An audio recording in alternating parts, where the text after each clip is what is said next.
HV11 studio, it is a weather impact alert day. Meteorologist Tracy Bean is tracking that severe weather risk. Tracy, tell us more. Well, good afternoon. We are looking at a severe weather risk again today. We have that weather impact alert for today and tomorrow for severe weather, but also for some flooding issues that we are expecting. A whole lot of rain is headed our way. Taking a look at our radar, we are looking at most of that activity there in northwest Arkansas, but central Arkansas is starting to see a few of those little areas pop up and could see some little light showers, but not a lot going on in central Arkansas right now. And now we are talking about the flood potential again in northwest Arkansas. They've had those storms rolling through all morning long, and so keeping an eye on that is so important because that's going to be the case for a lot of us for the next little bit. Now we are looking at that flash flood warning again in northwest Arkansas. We've got the flood watch for a good portion of the state, just a couple of counties down there not included, but these highlighted green is the flood warning, and those are of course those tributaries of those creeks and the rivers, and those are going to continue to spill over, and we're going to see some dangerous situations with this flooding over the next 24 to 48 hours. And we do have that severe weather risk one more time. This portion of the country has just been inundated with severe weather over the last week or so, and unfortunately today we have that bullseye right over Arkansas.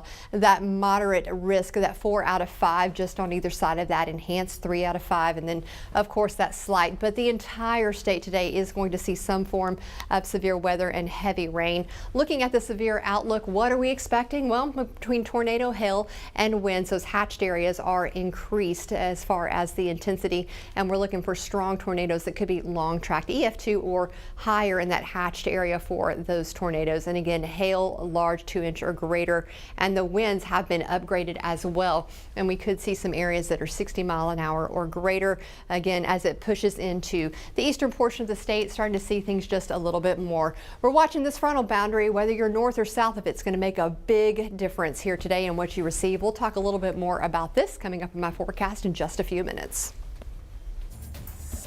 All right, Tracy, thank you. Well, every threat associated with severe weather will be possible tonight. We say this only so you can heed caution. Once that threat moves through, then comes the risk for flooding. According to our meteorologists, this is a statewide weather event. For that reason, places like Pine Bluff are already on high alert. Our team spoke with the newly elected mayor, Vivian Flowers, and we learned keeping the public informed is their top priority. That along with providing resources and coordinating for our residents to be able to access sand for their properties if that's something that can help them guard against flooding in their homes. Well, the mayor continues with acknowledging the city's lack of protocol. She insists a plan, however, is forthcoming. Even if you're not in Pine Bluff, the flood warning should not be taken lightly. That's the message now from the Army Corps of Engineers. Our news team put together this list of preparedness tips. For starters, keep an emergency kit nearby. This should entail essentials like water, food, and a first aid kit. You should also establish an efficient family communication plan. Additionally, it's critical to be informed on evacuation routes. We could see flows upwards of 300,000 cubic feet per second. And so to put that in perspective, before this event started, we were somewhere around 10,000 cubic feet per second. And so the river's going to get pretty big this weekend. According to Emergency Management Division, a person can be knocked down by just 6 inches of moving water. We encourage you to have the THV11 mobile app as a source for accurate information. We have extensive storm damage caught on camera. This drone video is out of Lake City. You can see the complete destruction left behind from a confirmed EF3 tornado. Just take a look. Roofs of those houses were just torn off. You got a chance to hear from someone there who calls this area their home. I just see my house blowing up. You see it? Yeah, you can see the transformers going off, and it, what looks like either my carport or my truck is going across the sky. Cleanup efforts have been initiated with more assistance pending. We'll take a look at this video. Just 3 hours south of Lake City, 2 tornadoes blew through Elmira. Thankfully, no one died. However, the area is among those hit by Wednesday's storms. The National Weather Service confirmed damages are the result of an EF1 and EF2 tornado. Additionally, additional service and damage is still being surveyed. Well, we turn now to an update on pit bulls in Little Rock. A prior halt on adoptions has since been lifted. The city had issued that restriction just last week. We had told you adoptions were prohibited at the Little Rock Animal Village.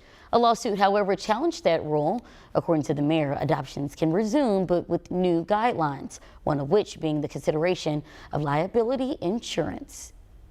Another bill aiming to fund the Franklin County Prison project failed. That, however, is not stopping the Board of Corrections. In a unanimous vote, a timeline for choosing subcontractors was approved. Additionally, a change was to result in rising costs. It must first receive board approval. Well, as we approach the weekend, the U.S. is expecting retaliation from China. That being a set of their own tariffs against our country is a direct response to moves of President Trump. Natalie Brand has those details from Washington, D.C. China announced Friday it will hit the U.S. with a 34% across-the-board tariff on U.S. goods next week, as the Trump administration's new reciprocal tariffs are set to take effect. We need to get back to a time where we're a country that can make things, and to do that, we have to reset the global order of trade. Secretary of State Marco Rubio, traveling for NATO meetings, dismissed the stock market slumping. Ultimately, the markets, as long as they know what the rules are going to be moving forward, and as long as that's set and you can sustain where you're going to be, the markets will adjust. Among Americans worried, farmer John Boyd Jr. Other countries are going to start to look for different places to start to buy soybeans and corn and wheat. Brazil is right behind us in production. President Trump signaled he's open to making trade deals. Tariffs give us great power to negotiate. As the White House tries to downplay the fallout, top Democratic lawmakers are also questioning the administration's move to fire the head of the National Security Agency and U.S. Cyber Command. The protection of our own source and method. CBS News has learned General Timothy Haas, seen here testifying on Capitol Hill, was ousted Thursday. His firing follows President Trump's Oval Office meeting with controversial right-wing personality Laura Loomer. She posted on social media this morning that President Trump needs an NSA director he trusts. Natalie Brand, CBS News, the White House. An 8-month-old baby is dealing the cards he's been dealt. A pair of prosthetic legs will join his story of beating the odds. And we have another chance for severe weather today, along with some torrential flooding. Stay with me. We're talking about the timing and what you can expect for your area coming up in just a few minutes.